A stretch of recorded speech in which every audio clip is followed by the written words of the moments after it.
किताब साची साखी, लेखक सरदार कपूर सिंह, पन्ना नंबर 107। सन 1928 ਵਿੱਚ ਸਾਈਮਨ ਕਮਿਸ਼ਨ ਹਿੰਦੁਸਤਾਨ ਪਧਾਰਿਆ, ਪਰ ਕਾਂਗਰਸ ਨੇ ਇਸ ਦਾ ਇਹ ਕਹਿ ਕੇ ਬਾਈਕਾਟ ਕਰ ਦਿੱਤਾ ਕਿ ਇਸ ਵਿੱਚ ਹਿੰਦੁਸਤਾਨੀ ਨੇਤਾ ਕਿਉਂ ਸ਼ਾਮਲ ਨਹੀਂ ਕੀਤੇ ਗਏ। ਭਾਵੇਂ ਸਾਈਮਨ ਕਮਿਸ਼ਨ ਨੇ ਇਹ ਮੰਨ ਲਿਆ ਕਿ ਉਹ ਸੈਂਟਰਲ ਅਸੈਂਬਲੀ ਦਿੱਲੀ ਦੇ ਚੁਣੇ ਹੋਏ ਨੁਮਾਇੰਦਿਆਂ ਨੂੰ ਨਾਲ ਰਲਾਉਣ ਲਈ ਤਿਆਰ ਹਨ, ਪਰ ਕਾਂਗਰਸ ਨੇ ਸਾਈਮਨ ਕਮਿਸ਼ਨ ਨੂੰ ਸਹਿਯੋਗ ਦੇਣਾ ਨਾ ਮੰਨਿਆ। ਇਹਨਾਂ ਦਿਨਾਂ ਵਿੱਚ ਇਹਨਾਂ ਸੱਤਰਾਂ ਦਾ ਲਿਖਾਰੀ ਲਾਹੌਰ ਗੌਰਮੈਂਟ ਕਾਲਜ ਵਿੱਚ ਵਿਦਿਆਰਥੀ ਸੀ ਅਤੇ ਜਿਸ ਦਿਨ ਸਾਈਮਨ ਕਮਿਸ਼ਨ ਲਾਹੌਰ ਪੁੱਜਾ ਉਹ ਅਕਤੂਬਰ ਦਾ ਅੰਤ ਹੋਵੇਗਾ ਕਿ ਉਹ ਵੀ ਆਪਣੇ ਦੋ ਜਮਾਤੀਆਂ ਨੂੰ ਨਾਲ ਲੈ ਕੇ ਰੇਲਵੇ ਸਟੇਸ਼ਨ ਉੱਤੇ ਤਮਾਸ਼ਾ ਦੇਖਣ ਗਿਆ। ਅੱਗੇ ਕੋਈ 200 ਆਦਮੀ ਜਿਨ੍ਹਾਂ ਵਿੱਚ ਕਿ ਲਾਲਾ ਲਾਜਪਤ ਰਾਏ ਤੇ ਪੰਡਿਤ ਮਦਨ ਮੋਹਨ ਮਾਲਵੀय ਵੀ ਸਨ, ਸਟੇਸ਼ਨ ਕੋਲ ਪਹੁੰਚੇ ਹੋਏ ਸਨ। ਮੈਂ ਅਰਥਾਤ ਇਹਨਾਂ ਸੱਤਰਾਂ ਦਾ ਲਿਖਾਰੀ ਤੇ ਮੇਰੇ ਸਾਥੀ ਵੀ ਘੁਸੜ ਕੇ ਲਾਲਾ ਲਾਜਪਤ ਰਾਏ ਦੇ ਕੋਲ ਜਾ ਖਲੋਤੇ। ਸਟੇਸ਼ਨ ਦੇ ਸਾਹਮਣੇ ਵਾਲਾ ਵੱਡਾ ਮੈਦਾਨ ਸਾਰਾ ਖਾਲੀ ਪਿਆ ਸੀ ਤੇ ਅੰਦਰ ਜਾਣ ਦੇ ਰਾਹ ਰੱਸੇਬੰਦੀ ਕਰਕੇ ਪੁਲਿਸ ਨੇ ਰੋਕੇ ਹੋਏ ਸਨ। ਕੋਈ 10-15 ਪੁਲਸੀਏ, 2 ਗੋਰੇ ਸਾਰਜੈਂਟ ਤੇ ਇੱਕ ਪੁਲਸੀ ਹਾਕਮ, ਜਿਹੜਾ ਕਿ ਕਈ ਵਰੇ ਪਿੱਛੋਂ ਮੈਨੂੰ ਪਤਾ ਲੱਗਾ ਕਿ ਉਹ mister Hamilton Harding IP Amritsar ਦਾ ਸੀਨੀਅਰ ਸੁਪਰੀਡੈਂਟੈਂਟ ਪੁਲਿਸ ਸੀ, ਸਾਡਾ ਰਾਹ ਰੋਕੀ ਰੱਸੇਬੰਦੀ ਦੇ ਪਿੱਛੇ ਖੜੇ ਸੀ। ਸਟੇਸ਼ਨ ਦੀ ਹਵੇਲੀ ਦਾ ਦਰਸ਼ਨੀ ਦਾਲਾਨ, ਜਿੱਥੋਂ ਕਿ ਮੁਸਾਫਰ ਬਾਹਰ ਨਿਕਲਦੇ ਹਨ, ਸਾਡੋਂ ਦੂਰ ਘੱਟੋ ਘੱਟ 200 ਗਜ ਪਰੇ ਸੀ। ਕੁਝ ਚਿਰ ਪਿੱਛੋਂ ਕੁਝ ਮੋਟਰਾਂ 3 ਜਾਂ 4 ਸੱਜੇ ਹੱਥ ਵੱਲ ਨੂੰ ਅਸਾਥੋਂ ਪਰਾਂ ਹਵਾ ਹੋ ਗਈਆਂ। ਸ਼ੱਕ ਪਿਆ ਕਿ ਇਹੋ ਸਾਈਮਨ ਕਮਿਸ਼ਨ ਦੇ ਬੰਦੇ ਹਨ। ਲਾਲਾ ਜੀ ਨੇ ਉੱਚੀ ਆਵਾਜ਼ ਨਾਲ ਕਿਹਾ, ਸ਼ੇਮ ਸਾਈਮਨ, ਗੋ ਬੈਕ, ਤੇ ਨਾਲ ਹੀ ਮਾਲਵੀय ਜੀ ਨੇ ਪਿੱਛੇ ਟਾਂਗੇ ਵਿੱਚ ਬੈਠਿਆਂ ਹੀ ਇਹੋ ਹੇਕ ਲਾਈ। ਅਸੀਂ ਵੀ ਚੀਖੇ, ਸ਼ੇਮ ਸਾਈਮਨ, ਗੋ ਬੈਕ।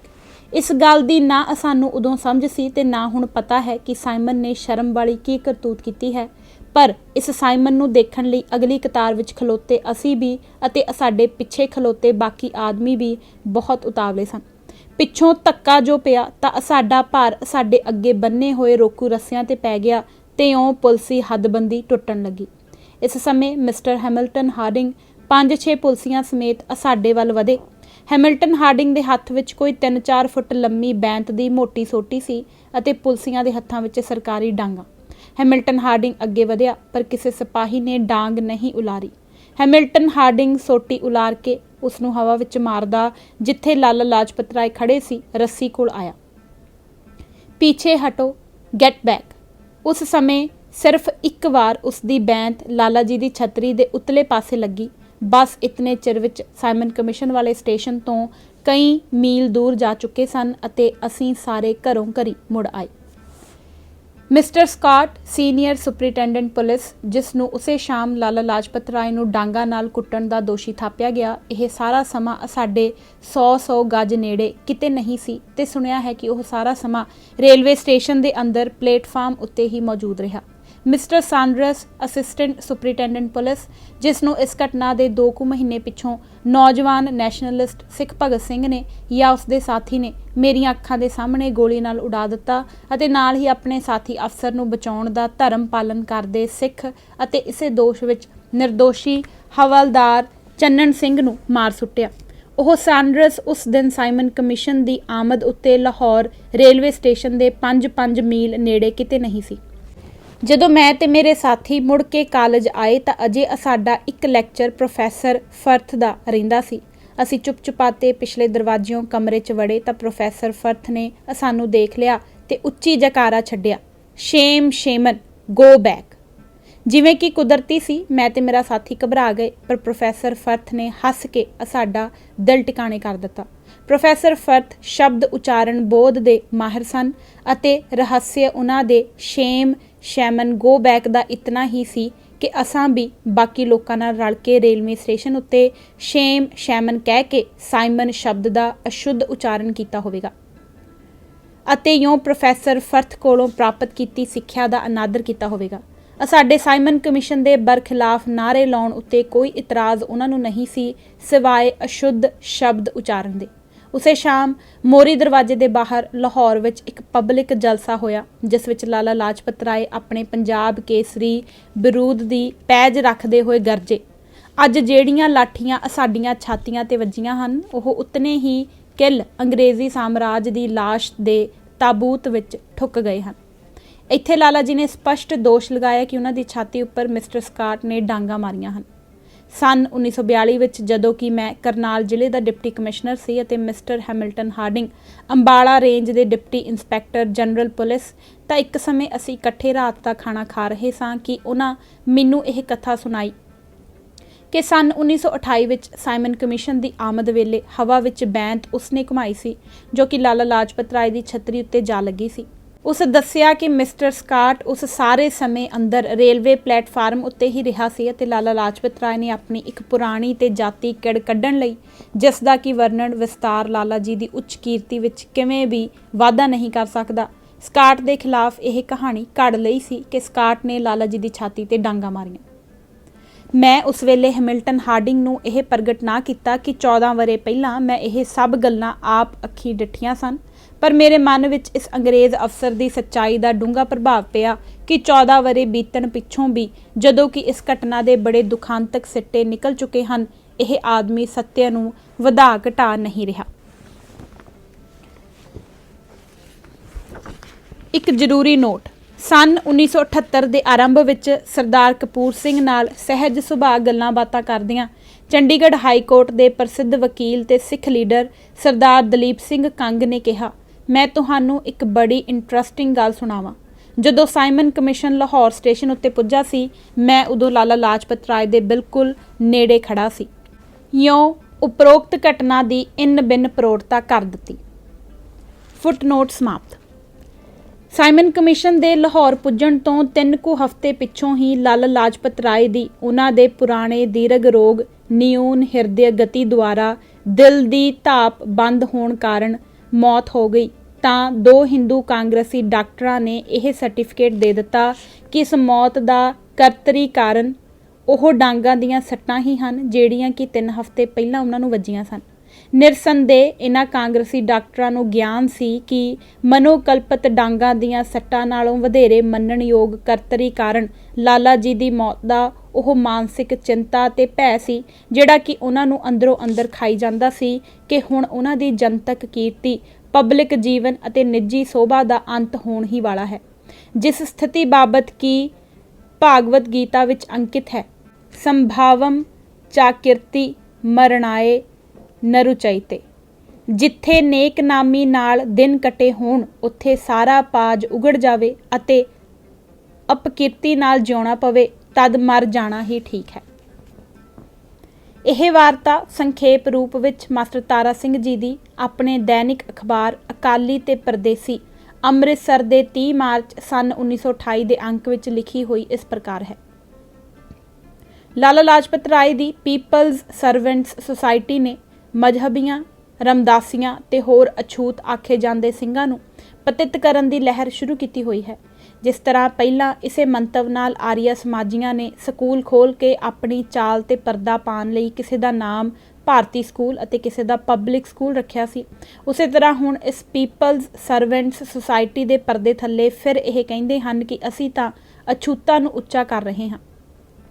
ਸਾਡਾ ਕਿਸੇ ਧਰਮ ਨਾਲ ਵਾਸਤਾ ਨਹੀਂ, ਪਰ ਜਦ ਪਿੰਡਾਂ ਵਿੱਚ ਜਾਂਦੇ ਹਨ ਤਾਂ ਸਿੱਖ ਗੁਰੂਆਂ ਵਿਰੁੱਧ ਪ੍ਰਚਾਰ ਕਰਦੇ ਹਨ ਤੇ ਸਿੱਖ ਧਰਮ ਉੱਤੇ ਹਮਲੇ ਕਰਦੇ ਹਨ ਅਤੇ ਸਾਡੇ ਕਈ ਪਿੰਡਾਂ ਵਿੱਚੋਂ ਸ੍ਰੀ ਗੁਰੂ ਗ੍ਰੰਥ ਸਾਹਿਬ ਦਾ ਪ੍ਰਕਾਸ਼ ਹਟਾ ਦਿੱਤਾ ਗਿਆ ਹੈ ਅਤੇ ਉਹ ਲੋਕ ਜੋ ਪਹਿਲਾਂ ਗੁਰੂ ਦੇ ਸ਼ਬਦ ਪੜ੍ਹਦੇ ਸਨ, ਅੱਜ ਆਰੀਆ ਸਮਾਜੀ ਗਜ਼ਲਾਂ ਪੜ੍ਹ ਰਹੇ ਹਨ। ਸ਼ੌਕ ਦੀ ਗੱਲ ਹੈ ਕਿ ਪੀਪਲਜ਼ ਸਰਵੈਂਟਸ ਸੁਸਾਇਟੀ ਜੋ ਇੱਕ ਪੋਲੀਟੀਕਲ ਜਮਾਤ ਹੈ, ਇਸ ਤਰ੍ਹਾਂ ਸਿੱਖਾਂ ਵਿਰੁੱਧ ਪ੍ਰਚਾਰ ਕਰ ਰਹੀ ਹੈ। ਲਾਲਾ ਲਾਜਪਤ ਰਾਏ ਨੇ ਲਗਭਗ 70,000 ਰੁਪਇਆ ਅਮਰੀਕਾ ਦੇ ਸਿੰਘਾਂ ਤੋਂ ਸੰਨ 1914-15 ਦੇ ਕੈਦੀ ਸਿੰਘਾਂ ਦੇ ਪਰਿਵਾਰਾਂ ਦੀ ਸਹਾਇਤਾ ਲਈ ਲਿਆਂਦਾ ਸੀ। ਉਹ ਰੁਪਇਆ ਕਿਸੇ ਦੇ ਘਰ ਨਹੀਂ ਪੁੱਜਾ। ਸ਼ਾਇਦ ਇਹ ਰੁਪਇਆ ਹੀ ਪੀਪਲਜ਼ ਸਰਵੈਂਟਸ ਸੁਸਾਇਟੀ ਇਸ ਸਿੱਖੀ ਵਿਰੁੱਧ ਕੰਮ ਲਈ ਵਰਤ ਰਹੀ ਹੈ।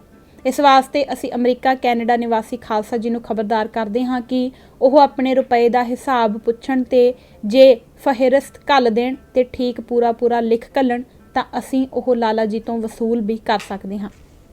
ਸਤੰਬਰ 1928 ਵਿੱਚ 3 ਵਾਰ ਮਾਸਟਰ ਤਾਰਾ ਸਿੰਘ ਜੀ ਨੇ ਲਾਲਾ ਲਾਜਪਤ ਰਾਏ ਨੂੰ ਲਿਖਿਆ ਕਿ ਉਸ 70,000 ਰੁਪਏ ਦੀ ਸਿੱਖਾਂ ਦੀ ਅਮਾਨਤ ਦਾ ਵੇਰਵਾ ਦਿੱਤਾ ਜਾਵੇ ਅਤੇ ਚੈਲੰਜ ਕੀਤਾ ਕਿ ਪੀਪਲਜ਼ ਸਰਵੈਂਟਸ ਸੁਸਾਇਟੀ ਇਸੇ ਅਮਾਨਤੀ ਰੁਪਏ ਨੂੰ ਖੁਰਦ-ਬੁਰਦ ਕਰਕੇ ਲਾਲਾ ਜੀ ਨੇ ਬਣਾਈ ਹੈ, ਪਰ ਲਾਲਾ ਜੀ ਨੇ ਕੋਈ ਉੱਤਰ ਨਾ ਦਿੱਤਾ।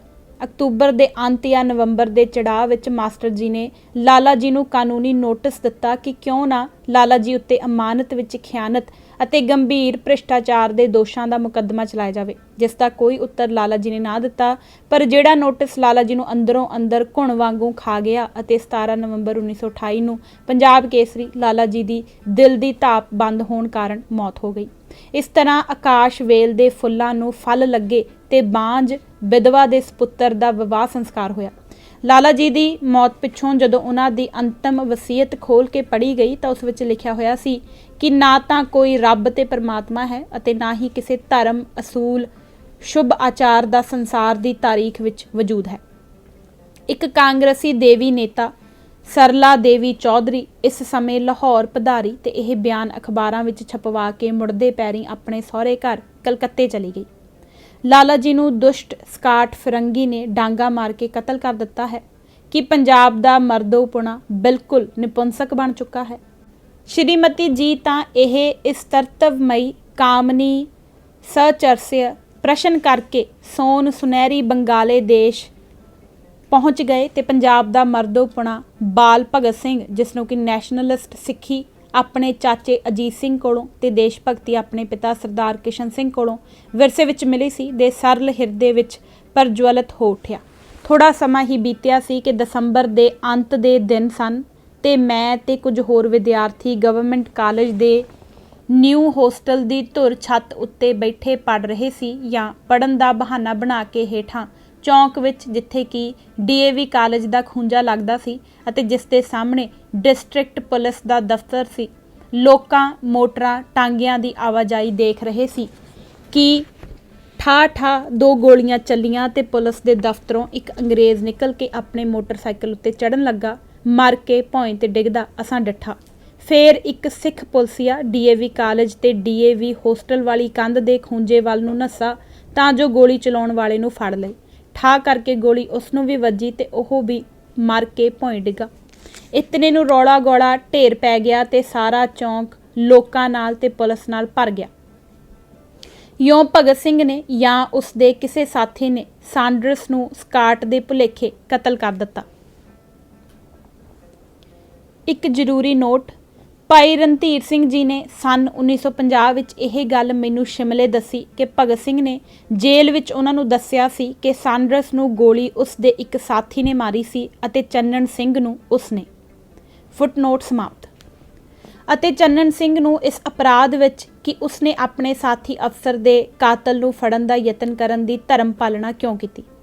ਦੂਜੇ ਦਿਨ ਮੈਨੂੰ ਤੇ ਬਾਕੀ ਮੁੰਡਿਆਂ ਨੂੰ ਇਸ ਘਟਨਾ ਬਾਰੇ ਪੁੱਛਿਆ ਗਿਆ ਤਾਂ ਮੈਂ ਜੋ ਦੇਖਿਆ ਸੀ ਉਹ ਤਾਂ ਦੱਸ ਦਿੱਤਾ, ਪਰ ਜਦੋਂ ਮੈਨੂੰ ਭਗਤ ਸਿੰਘ ਨੂੰ ਸ਼ਨਾਖਤ ਕਰਨ ਦਾ ਸੁਝਾਅ ਦਿੱਤਾ ਗਿਆ ਤੇ ਲਾਲਚ ਵੀ, ਤਾਂ ਮੈਂ ਸਾਫ਼ ਇਨਕਾਰ ਕਰ ਦਿੱਤਾ।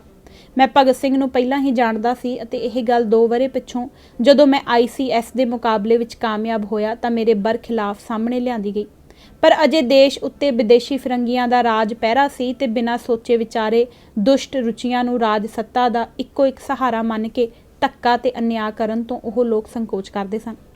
ਭਗਤ ਸਿੰਘ ਤੇ ਉਸਦੇ ਸਾਥੀਆਂ ਉੱਤੇ ਕਤਲ ਦਾ ਮੁਕੱਦਮਾ ਚੱਲਿਆ ਤਾਂ ਉਸਨੇ ਬਹੁਤ ਹੌਸਲਾ ਰੱਖਿਆ ਤੇ ਅੰਤ ਫਾਂਸੀ ਚੜ੍ਹਨ ਤੱਕ ਉਹ ਹੱਠ ਵਿੱਚ ਰਿਹਾ।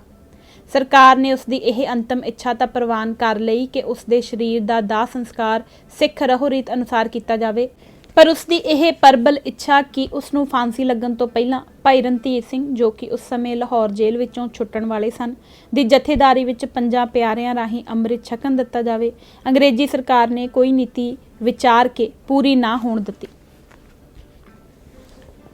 ਇੱਥੇ ਇਹ ਗੱਲ ਵਰਣਨਯੋਗ ਹੈ ਕਿਉਂ ਜੋ ਹੁਣ ਰਾਜਸੀ ਹਿੰਦੂਆਂ ਨੇ ਭਗਤ ਸਿੰਘ ਦੀ ਧਾਰਮਿਕ ਵਿਚਾਰਧਾਰਾ ਅਤੇ ਉਸਦੇ ਸਰੀਰਕ ਰੂਪ ਨੂੰ ਹੋਰ ਦਾ ਹੋਰ ਸਿੱਖਾਂ ਤੋਂ ਉੱਕਾ ਉਪਰਾਮ ਰੰਗ ਦੇ ਦਿੱਤਾ ਹੈ ਕਿ ਆਪਣੇ ਅੰਤ ਸਮੇਂ ਤੱਕ ਜਿਹੜੇ ਚਿੱਠੀ ਪੱਤਰ ਉਹ ਆਪਣੇ ਘਰ ਸਾਕਾਂ ਸੰਬੰਧੀਆਂ ਨੂੰ ਭੇਜਦਾ ਰਿਹਾ, ਉਹ ਸਾਰੇ ਇੱਕ ਓਂਕਾਰ ਨਾਲ ਆਰੰਭ ਹੁੰਦੇ ਹਨ ਅਤੇ ਸਤਿ ਸ਼੍ਰੀ ਅਕਾਲ ਨਾਲ ਅੰਤ। ਕੀ ਭਗਤ ਸਿੰਘ ਨੂੰ ਆਪਣੇ ਅੰਤਲੇ ਦਿਨਾਂ ਵਿੱਚ ਇਹ ਗਿਆਨ ਹੋ ਗਿਆ ਸੀ ਕਿ ਉਸਨੇ ਸਾਂਡਰਸ ਤੇ ਚੰਨਣ ਸਿੰਘ ਦਾ ਕਤਲ ਕਰਕੇ ਸਿੱਖ ਧਰਮ ਤੇ ਸਿੱਖ ਕੀਮਤਾਂ ਦਾ ਨਿਸ਼ੇਧ ਕੀਤਾ ਹੈ? ਕਿ ਉਹ ਸਮਝ ਗਿਆ ਸੀ ਕਿ ਬੇਗੁਨਾਹ ਆਦਮੀ ਨੂੰ ਬਿਨਾਂ ਵੰਗਾਰਨ ਦੇ ਅਗਿਆਤ ਰੀਤ ਨਾਲ ਮਾਰਨਾ ਸਿੱਖੀ, ਸ਼ੌਰਯ ਤੇ ਸਿੰਘ ਧਰਮ ਦੇ ਵਿਰੁੱਧ ਹੈ? ਕਿ ਉਸਨੂੰ ਬੋਧ ਹੋ ਗਿਆ ਸੀ ਕਿ ਜੋ ਕਾਰਾ ਉਸਨੇ ਕੀਤਾ ਹੈ ਉਸਦੀ ਸਿਧਾਂਤਕ ਤਰਕ ਸਿੱਧੀ ਘੋਰ ਵਾਮ ਸ਼ਾਕਤ ਮਤ ਦੇ ਕਾਲੀ ਮਾਤਾ ਨੂੰ ਪ੍ਰਸੰਨ ਕਾਰਿਕ ਮਨੁਸ਼ ਮੇਦ ਕਰਮ ਕਾਂਡਾਂ ਵਿੱਚ ਤਾਂ ਹੈ, ਪਰ ਸਿੱਖੀ ਵਿੱਚ ਕਦਾਚਿਤ ਨਹੀਂ। ਭਗਤ ਸਿੰਘ ਦਾ ਅੰਤਮ ਦਿਨਾਂ ਵਿੱਚ ਅੰਮ੍ਰਿਤ ਛਕ ਕੇ ਆਪਣੇ ਪਿਓ ਤੇ ਚਾਚੇ ਦੇ ਕਿਰਦਾਰ ਸੰਸਕਾਰਾਂ ਨੂੰ ਬਹੁਤੀ ਗੌਰਵਤਾ ਨਾ ਦੇ ਕੇ ਆਪਣੇ ਪ੍ਰਾਚੀਨ ਪੂਰਵਜਾਂ ਨਾਲ ਆਪਣੇ ਪੱਕੇ ਸੰਬੰਧ ਸਥਾਪਿਤ ਕਰਨ ਦੀ ਤੀਬਰ ਇੱਛਾ ਤੋਂ ਇਹੋ ਅਨੁਮਾਨ ਲੱਗਦਾ ਹੈ ਕਿ ਇਹ ਪ੍ਰਸ਼ਨ ਉਸ ਦੀ ਆਤਮਾ ਵਿੱਚ ਗੂੜ ਸਮੱਸਿਆ ਦਾ ਰੂਪ ਧਾਰਨ ਕਰ ਚੁੱਕੇ ਸਨ। ਇਹਨਾਂ ਪ੍ਰਸ਼ਨਾਂ ਦਾ ਕਤਈ ਤੇ ਸਪਸ਼ਟ ਉੱਤਰ ਹੀ ਉਹ ਆਪਣੇ ਦੇਸ਼ ਵਾਸੀਆਂ ਨੂੰ ਅੰਮ੍ਰਿਤ ਛਕ ਕੇ ਦੇਣਾ ਚਾਹੁੰਦਾ ਸੀ, ਜਿਹੜਾ ਉੱਤਰ ਕਿ ਉਸ ਨੂੰ ਅੰਗਰੇਜ਼ ਨੌਕਰਸ਼ਾਹੀ ਨੇ ਇਹ ਨੀਤੀ ਵਿਚਾਰ ਕੇ ਨਾ ਦੇਣ ਦਿੱਤਾ ਕਿ ਕਿਤੇ ਬਹੁਤ ਸਾਰੇ ਸਿੱਖ ਸ਼ਾਕਤ ਮਤ ਦੇ ਮਨੁਸ਼ ਮੇਦ ਸਿਧਾਂਤ ਨੂੰ ਹੀ ਸਿੱਖੀ ਦਾ ਅੰਗ ਨਾ ਸਮਝਣ ਲੱਗ ਜਾਣ। ਜਿਵੇਂ ਕਿ ਪਹਿਲਾਂ ਅਮਰੀਕਾ ਕੈਨੇਡਾ ਵਿੱਚ ਵਸਦੇ ਸਿੱਖ ਨਵੀਨ ਸ਼ਾਕਤ ਮਤ ਆਧਾਰਿਤ ਰਾਸ਼ਟਰਵਾਦ ਨੂੰ ਸ਼ੁੱਧ ਸਿੱਖ ਸਿਧਾਂਤ ਮੰਨਣ ਲੱਗ ਪਏ ਸਨ, ਤੇ ਜਿਵੇਂ ਕੁਝ ਆਪ ਹੁਦਰੇ ਮਨਮੁਖ ਸਿੱਖ ਮਾਰਕਸਵਾਦ ਨੂੰ ਸਿੱਖੀ ਅਨੁਕੂਲ ਮੰਨਦੇ ਹਨ, ਤੇ ਇਉਂ ਬੰਗਾਲ ਵਾਂਗਰ ਪੰਜਾਬ ਵਿੱਚ ਵੀ ਯਵਨ ਰਕਤ ਸਰਾਵ ਅੰਗਰੇਜ਼ਾਂ ਤੇ ਮੁਸਲਮਾਨਾਂ ਦਾ ਖੂਨ ਕਰਨਾ ਸਿੱਖ ਧਾਰਮਿਕ ਲਹਿਰ ਦਾ ਰੂਪ ਧਾਰਨ ਨਾ ਕਰ ਲਵੇ। ਪਰ ਜੋ ਗੱਲਾਂ ਬਾਤਾਂ ਭਾਈ ਰਣਧੀਰ ਸਿੰਘ ਜੀ ਨਾਲ ਭਗਤ ਸਿੰਘ ਦੀਆਂ ਇਹਨਾਂ ਅੰਤਲੇ ਦਿਨਾਂ ਵਿੱਚ ਹੋਈਆਂ ਦੱਸੀਆਂ ਜਾਂਦੀਆਂ ਹਨ, ਉਹਨਾਂ ਤੋਂ ਇਹੋ ਸਿੱਧ ਹੁੰਦਾ ਹੈ ਕਿ ਭਗਤ ਸਿੰਘ ਨੈਸ਼ਨਲਿਸਟ ਆਦਿ ਨਵੀਨ ਸਿੱਖੀ ਤੇ ਨਿਰੋਲ ਗੁਰੂਆਂ ਦੀ ਸਿੱਖੀ ਦੇ ਅੰਤਰ ਦੀ ਰੂਪ ਰੇਖਾ ਪਛਾਣ ਗਿਆ ਸੀ, ਅਤੇ ਅੰਤਮ ਇੱਛਾ ਜੋ ਉਸਨੇ ਇਹ ਦੱਸੀ ਕਿ ਉਸ ਦਾ ਦਾਹ ਸੰਸਕਾਰ ਸਿੱਖ ਧਰਮ ਅਨੁਸਾਰ ਹੀ ਹੋਵੇ, ਉਹ ਇਸੇ ਗੱਲ ਦਾ ਸੂਚਕ ਹੈ। ਸਾਡੇ ਕੁਝ ਦੇਸ਼ਵਾਸੀ ਭਗਤ ਸਿੰਘ ਨੂੰ ਸ਼ਹੀਦੇ ਆਜ਼ਮ ਕਹਿੰਦੇ ਹਨ, ਪਰੰਤੂ ਭਗਤ ਸਿੰਘ ਨੂੰ ਸ਼ਹੀਦ ਕਹਿਣਾ ਹੀ ਬਿਲਕੁਲ ਅਯੋਗ ਤੇ ਅਗਿਆਨ ਆਸ਼ਰਿਤ ਹੈ। ਸ਼ਹੀਦੇ ਆਜ਼ਮ ਹੋਣਾ ਤਾਂ ਬੜੇ ਦੂਰ ਦੀ ਗੱਲ ਹੈ। ਸ਼ਹੀਦ ਪਦ ਪਦਵੀ ਦੋ ਲੱਛਣਾਂ ਉੱਤੇ ਆਧਾਰਿਤ ਹੈ। ਪਹਿਲੀ, ਮ੍ਰਿਤੂ ਪ੍ਰਾਪਤ ਕਰਨ ਵਾਲਾ ਆਪਣੇ ਕਿਸੇ ਦ੍ਰਿੜ ਧਾਰਮਿਕ ਨਿਸ਼ਚਾ, ਵਿਸ਼ਵਾਸ, ਈਮਾਨ, ਅਕੀਦੇ ਦੀ ਕਤਈ ਗਵਾਹੀ ਆਪਣੀ ਜਾਨ ਵਾਰ ਕੇ ਦੇਣ ਲਈ ਤਤਪਰ ਹੋਵੇ, ਅਤੇ ਦੂਜਾ, ਮ੍ਰਿਤੂ ਪ੍ਰਾਪਤ ਕਰਨ ਤੋਂ ਪਹਿਲਾਂ ਉਸ ਨੂੰ ਆਪਣਾ ਵਿਸ਼ਵਾਸ ਅਕੀਦਾ ਤਿਆਗ ਕੇ ਜਾਨ ਬਚਾਉਣ ਦੀ ਖੁੱਲ੍ਹ ਹੋਵੇ। ਜਿੱਥੇ ਇਹ ਦੋਵੇਂ ਲੱਛਣ ਪੂਰਨ ਤੌਰ ਤੇ ਲਾਗੂ ਨਾ ਹੁੰਦੇ ਹੋਣ, ਉੱਥੇ ਸ਼ਹੀਦੀ ਦੀ ਗੱਲ ਕਰਨਾ ਨਿਰਮੂਲ ਹੈ। ਕੁਰਬਾਨੀ ਭਾਵੇਂ ਕਿਤਨੀ ਵੀ ਵੱਡੀ, ਕਿਤਨੇ ਵੀ ਮਹਾਨ ਮੰਤਵ ਲਈ, ਕਿਤਨੀ ਵੀ ਦਲੇਰੀ ਨਾਲ ਕਿਉਂ ਨਾ ਕੀਤੀ ਗਈ ਹੋਵੇ, ਭਗਤ ਸਿੰਘ ਦੇ ਫਾਂਸੀ ਚੜ੍ਹਨ ਉੱਤੇ ਇਹ ਦੋਵੇਂ ਲੱਛਣ ਲਾਗੂ ਨਹੀਂ ਹੁੰਦੇ। ਉਸ ਦੇ ਸ਼ਹੀਦ ਬਣਾਏ ਜਾਣ ਦੇ 2 ਜਾਂ 3 ਕਾਰਨ ਹੀ ਹੋ ਸਕਦੇ ਹਨ। ਇੱਕ ਤਾਂ ਇਹ ਕਿ ਉਸ ਦਾ ਚਰਿੱਤਰ ਦਲੇਰੀ ਤੇ ਨਿਰਭੈਤਾ ਪੂਰਤ ਸੀ। ਦਲੇਰੀ ਅਤੇ ਨਿਰਭੈਤਾ ਦੇ ਗੁਣ ਭਾਵੇਂ ਉਹਨਾਂ ਦਾ ਪ੍ਰਯੋਗ ਠੀਕ ਨਾ ਵੀ ਹੋਇਆ ਹੋਵੇ ਜਾਂ ਸਪਸ਼ਟ ਅਯੋਗ ਹੀ ਕਿਉਂ ਨਾ ਹੋਇਆ ਹੋਵੇ, ਆਮ ਲੋਕਾਂ ਦੀ ਪ੍ਰਸ਼ੰਸਾ ਦਾ ਪਾਤਰ ਬਣ ਜਾਂਦੇ ਹਨ।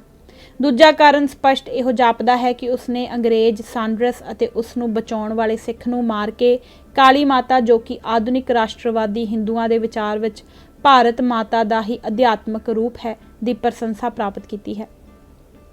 ਤੀਜਾ ਤੇ ਸਭ ਤੋਂ ਵੱਧ ਪ੍ਰਬਲ ਕਾਰਨ ਇਹ ਵੀ ਹੋ ਸਕਦਾ ਹੈ ਕਿ ਉਸਨੇ ਕਤਲ ਕਰਨ ਪਿੱਛੋਂ ਲਾਹੌਰੋਂ ਭੇਸ ਵਟਾ ਕੇ ਨੱਸ ਜਾਣ ਦੇ ਇਰਾਦੇ ਨਾਲ ਸਿੱਖੀ ਦੇ ਚਿੰਨ੍ਹ ਪਵਿੱਤਰ ਕੇਸ ਕਤਲ ਕਰਵਾ ਦਿੱਤੇ ਸਨ, ਜਿਸ ਨੀਚ ਕਰਮ ਨੂੰ ਕਿ ਸਾਡੇ ਹਿੰਦੂ ਭਾਈਆਂ ਦਾ ਇੱਕ ਵਰਗ ਮੁੱਢ ਤੋਂ ਹੀ ਵੱਡਾ ਪ੍ਰਸ਼ੰਸਾਜਨਕ ਤੇ ਪੁੰਨਿਆ ਕਰਮ ਸਮਝਦਾ ਰਿਹਾ ਹੈ। ਭਾਈ ਰਣਧੀਰ ਸਿੰਘ ਦੀਆਂ ਜੇਲ੍ਹ ਚਿੱਠੀਆਂ ਅਨੁਸਾਰ ਸਰਦਾਰ ਭਗਤ ਸਿੰਘ ਨੇ ਮੰਨ ਲਿਆ ਸੀ ਕਿ ਉਸਨੇ ਆਪਣੀ ਗ੍ਰਿਫਤਾਰੀ ਪਿੱਛੋਂ ਵੀ ਸਿੱਖੀ ਦਾ ਨਿਸ਼ਾਨ ਪਵਿੱਤਰ ਕੇਸ ਇਸ ਕਰਕੇ ਦੁਬਾਰਾ ਨਹੀਂ ਸੀ ਰੱਖੇ ਕਿ ਕਿਤੇ ਹਿੰਦੂ ਪ੍ਰੈਸ ਭਗਤ ਸਿੰਘ ਦੀ ਕੁਰਬਾਨੀ ਅੱਖੋਂ ਓਹਲੇ ਕਰਕੇ ਮਿੱਟੀ ਘੱਟੇ ਵਿੱਚ ਹੀ ਨਾ ਰੋਲ ਦੇਵੇ, ਜਿਵੇਂ ਕਿ ਹੋਰ ਅਨੇਕ ਸਿੱਖ ਦੇਸ਼ ਭਗਤਾਂ ਬਾਰੇ ਹੋਇਆ।